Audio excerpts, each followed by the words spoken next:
Hello dear students, आज हम science की वर्कशीट नंबर 2 देखेंगे। क्लास 10th के लिए आई है। इसमें रासायनिक यौगिकों के सूत्र कैसे लिखे जाते हैं ये सीखेंगे। यहाँ हम आपको एक ग्रिड में धनायन और ऋणायन दे रहे हैं, जैसे कि आपने अपनी वर्कशीट 1 को किया है। उस वर्कशीट की सहायता से निम्नलिखित ग्रिड पूरा कीजिए और रसायनों के नाम भी लिखिए। तो ये आप देख सकते हैं, धनायन है नीचे की तरफ, सोडियम, पोटेशियम, कॉपर, Hg यानी कि मरकरी, हाइड्रोजन, कॉपर, Hg++। ये प्लस का मतलब ये है कि यहाँ पर जो है अगर Na+ है तो Na+ का मतलब क्या है कि ये इसकी संयोजकता 1 है। क्लोरीन माइनस का मतलब ये है कि इसकी संयोजकता भी 1 है। ये एक इलेक्ट्रॉन लेता है और प्लस वाले जितने भी वो उतने इलेक्ट्रॉन देते हैं। ठीक है, तो जितने भी मेटल्स होंगे वो धनायन बनाते हैं और नॉन मेटल्स ऋणायन। ठीक है, अब हम देखेंगे इनके किस तरह से इनका सूत्र बनाया जा सकता है। तो इसका सिंपल सा फॉर्मूला है सूत्र के लिए, मैं आपको कुछ करके दिखा देता हूँ, बाकी आप अपने आप करेंगे। और मैंने इनके आंसर दे दिए हैं पीछे। ठीक है, तो सबसे पहले हम ये लिख देते हैं सोडियम। जो आपने लिखना है उसको इस तरह से लिख दिया, जैसे Na+ लेना तो हमने लिख दिया Na। ठीक है, यहाँ लिख देंगे Na। ठीक है, और इसको क्लोरीन के साथ करना तो यहाँ लिख दिया क्लोरीन।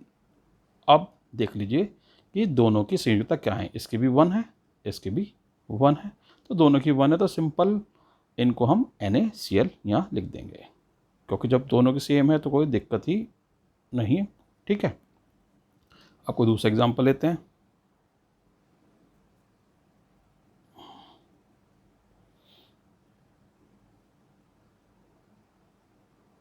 इस तरीके से भाई NaCl होगा, KCl होगा, CuCl होगा, क्योंकि इनकी सबकी वैलेंसी जो है वो एक ही है। ठीक है, एक और जैसे सब NaOH बना रखा है, Na की भी वैलेंसी एक है, OH की भी वैलेंसी एक है, तो NaOH हो गया।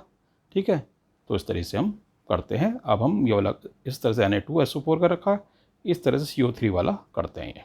ठीक है, यहाँ हमने लिया Na और यहाँ लिया CO3। ठीक है, तो CO3 की देखो आप 2 माइनस का साइन है, यानी इसकी संयोजकता क्या है, 2 है, तो यहाँ हम 2 लिख देंगे और सोडियम की 1 है। अब इसको क्रॉस कर लेंगे, इस तरह से का साइन लगाते हैं, तो आंसर आ जाएगा हमारा Na2CO3, यानी हम लिख देंगे Na2CO3। ठीक है,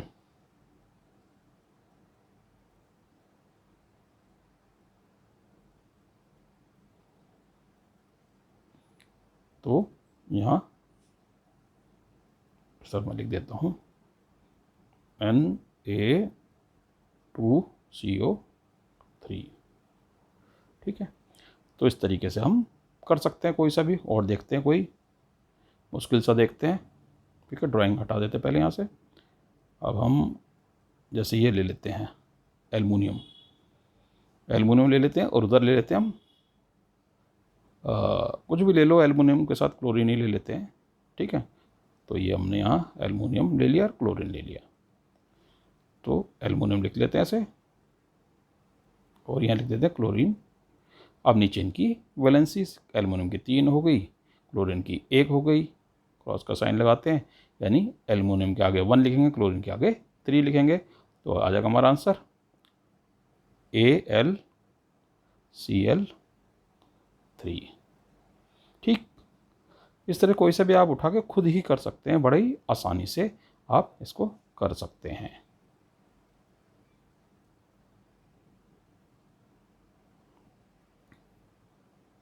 अब ये फॉस्फेट का हम एग्जांपल लेते हैं। ठीक है, Na यहाँ लिख दिया हमने Na,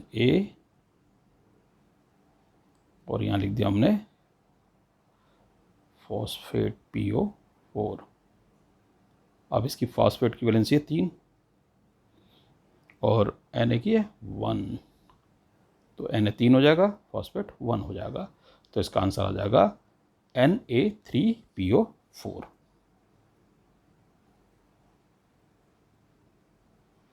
तो यहाँ लिख देंगे हम Na3, छोटा छोटा ये बड़ा ही लिख देते हैं बीच में, फिर समझ नहीं आता, Na3 PO4, और यहाँ जगह कम है तो PO4 लिख दिया, Na3PO4, ठीक है, यानी सोडियम फॉस्फेट। अब इनका नाम भाई कैसे करेंगे, तो सिंपल सा है, नाम जो ग्रुप है आगे, जैसे ये है क्लोरीन का chloride, sodium chloride, sodium hydroxide ion है, सोडियम हाइड्राइड H है, sodium bicarbonate, sodium nitrate, sodium sulphate, sodium carbonate और सोडियम फॉस्फेट। यानी जो ग्रुप लगेगा उसका नाम लगा देंगे हम। क्लोरीन लगा है तो क्लोराइड लगा देंगे, OH लगा है तो हाइड्रोक्साइड लगा देंगे, H लगा है तो हाइड्राइड लगा देंगे, SCO3 लगा है तो बाइकार्बोनेट हो जाएगा, sodium bicarbonate, sodium nitrate, NO3 group लगा है तो sodium nitrate, sodium sulphate, sodium carbonate, PO4, sodium phosphate. इस तरह से आप इस सारणी को पूरा कर लेंगे।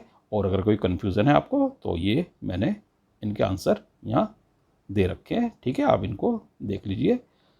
पहली लाइन है ये पूरी, स्क्रीनशॉट आप इसके ले सकते हैं, और फिर ये धीरे धीरे ये सारे आंसर मैंने लिख रखे हैं, आप इसको देख लीजिए।